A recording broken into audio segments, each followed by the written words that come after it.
Hi friends, welcome to Ithan's kitchen. நம்ம இதன்ஸ் கிச்சனில் இன்றைக்கி வயிற்று புண்ணை உடனே நீக்கக்கூடிய கடல் பாசி வச்சு நம்ம ஜெல்லி தான் செய்ய போகிறோம். வாங்க எப்படி செய்கிறதுன்னு பார்க்கலாம். ஜெல்லி செய்கிறதுக்கு நான் 25 கிராம் அளவுக்கு கடல் பாசி எடுத்துருக்கிறேன். அகர் அகர் இது எல்லா சூப்பர் மார்க்கெட்லேயும் கிடைக்கும். இது வந்து நம்ம குடல் புண், வயிற்று புண்ணு இருக்கிறத உடனே சரி பண்ணும். இது கூட நான் தேங்காய் பால் சேர்த்து தான் செய்ய போகிறேன். ஃபுட் கலர் எதுவும் சேர்க்கலை. முஸ்லீம் வீட்லலாம் நோன்பு நேரத்தில் இது இல்லாமல் நோன்பே திறக்க மாட்டாங்க. காலையிலேருந்து சாப்பிடாமல் இருந்துட்டு சாயந்தரம் நோன்பு திறக்கும் போது இதை தான் ஃபஸ்ட்டு சாப்பிடுவாங்க. அந்த அல்சர் எதுவும் வராமல் இருக்கிறதுக்கு, வயிற்று வலி இல்லாமல் இருக்கிறதுக்கு, குடல் புண்ணை உடனே நீக்கிறதுக்காக இந்த அகர் அகர் வச்சு அவங்க ஆக்கிற காசை இல்லாமல் அவங்க நோன்பே திறக்க மாட்டாங்க. அந்த அளவுக்கு இது வயிற்று புண்ணை குணமாக்கும். வாங்க எப்படி செய்கிறதுன்னு பார்க்கலாம். நான் இந்த கரண்டியால் 2.5 ஸ்பூன் தேங்காய் பூ எடுத்துக்கிறேன். இதை நல்லா நைஸாக அரைச்சி பால் புழிஞ்சு எடுத்துக்குவோம். தேங்காய் பால் எடுத்தாச்சு. 150 கிராம் ஜீனி எடுத்துருக்கிறேன். உங்கள் குழந்தைங்களுக்கு இனிப்பு அதிகமாக தேவைப்பட்டுச்சுன்னா இன்னும் ஒரு 50 கிராம் கூட சேர்த்துக்கலாம். கேஸ் ஆன் பண்ணி ஒரு பாத்திரம் வச்சுருக்கேன். இதில் 300 ml தண்ணி சேர்த்துக்கிறேன். தண்ணி சூடாயிருச்சு. இப்போ எடுத்து வச்சுருக்க கடல் பாசியை உள்ளே சேர்த்துக்கிறேன்.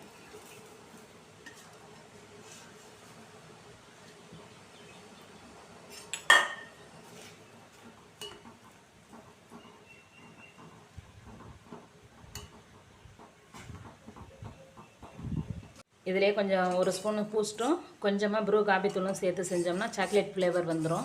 மாம்பழத்தை அரைச்சி சேர்த்தோம்னா மேங்கோ ஜெல்லி ஆயிரும். இது தேங்காய் பால் எடுத்து செஞ்சோம்னா நம்ம வயிற்று புண்ணுக்கு ரொம்ப நல்லது. அதனால தான் நான் இன்றைக்கி தேங்காய் பால் சேர்த்து செய்கிறேன். கிரேப் அரைச்சிட்டு கூட இதில் சேர்த்து செய்யலாம். ஆரஞ்சு புழிஞ்சு ஆரஞ்சு ஃப்ளேவர் செய்யலாம். நமக்கு என்ன ஃப்ளேவர் வேணுமோ நம்ம வீட்டிலையே செஞ்சுக்கலாம். நல்லா கரைஞ்சிருச்சு. இப்போ ஒரு பிஞ்சு உப்பு சேர்த்துக்கிறேன், இனிப்பை எடுத்து கொடுத்துக்கிறதுக்காக. பாருங்கள், நல்லா கரைஞ்சிருச்சு. இப்போ ஜீனி சேர்த்துக்கிறேன்.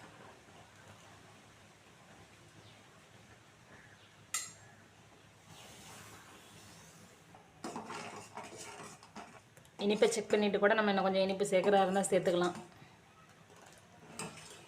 பாருங்கள், இப்போ எல்லாம் நல்லா கரைஞ்சிருச்சு. தேங்காய் பாலை சேர்த்துக்குவோம்.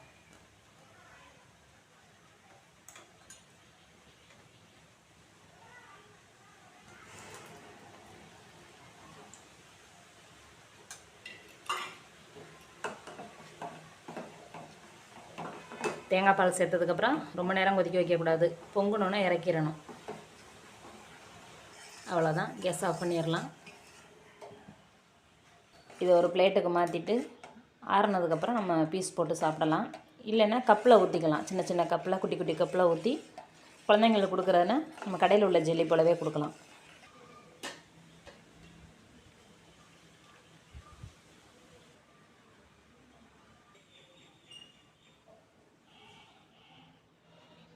இது ஆறட்டும். ஆறினா தான் கெட்டிப்படும். இது நல்லா ஆறட்டும். பாருங்கள், ஜெல்லி நல்லா ஆறிடுச்சு, நல்லா கட்டி ஆயிடுச்சு.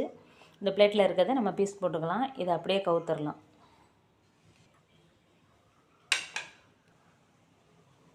பாருங்கள், அழகாக வந்துருச்சு.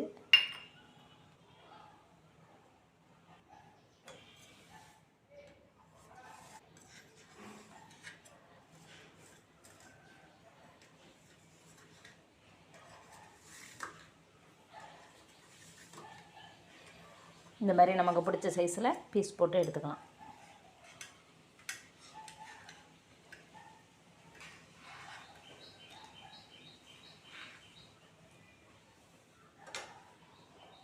பாருங்கள், தேங்காய் பால் ஊற்றி செஞ்சால் இந்த மாதிரி 2 லேயர் வந்துடும். கீழே ஒரு கலர், மேலே ஒரு கலர் இருக்குது பாருங்கள். இது சாப்பிட்றதுக்கும் அவ்வளோ வாசமாக சூப்பராக இருக்கும். இது போல் நீங்களும் செஞ்சு பாருங்கள். இந்த வீடியோ பிடிச்சிருந்தால் லைக் பண்ணுங்கள், ஷேர் பண்ணுங்கள், சப்ஸ்கிரைப் பண்ணுங்கள். தேங்க்யூ.